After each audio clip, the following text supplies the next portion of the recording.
ఇక్కడ ఒట్టి దోమలే ఉన్నాయి. ఇందా ఇవి కూడా దేవుడికి పువ్వులు, ఈ పువ్వులు కూడా దేవుడికి పెడతాము. ఇందా ఒక గులాబీ మొక్క, ఇంకొక గులాబీ మొక్క, ఇది కాకరపాదు, ఇదిగోండి ఇంకొక గులాబీ మొక్క, అన్నీ మావే. కాకరపాదు చూపిస్తాను, కాకరకాయ కూడా చూపిస్తాను. నాకు తెలిసి ఇక్కడ ఎక్కడో ఉంటుంది, ఎందుకంటే కాల్తో చూపిస్తున్నానంటే ఇదిగోండి ఇందా ఇందా ఇందా ఇందా ఇందా ఇలా ఇలా ఊగుతుంది చూడండి, అదే కాకరకాయ. ఇందా అదొక చిన్న కాకరకాయ. ఇందా స్మెల్ మామూలుగా లేదు. పువ్వులు అయితే పూసేసాయి. ఇది ద్రాక్ష పాదు, ఇది మన ద్రాక్ష పాదు,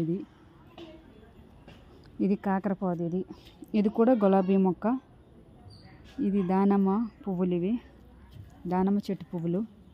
అది జామ చెట్టు, బాగుంటుంది. మీరు కూడా ఇలాంటి పెరట మీ ఇంట్లో కూడా ఉంటే నాకు కామెంట్ చేయండి.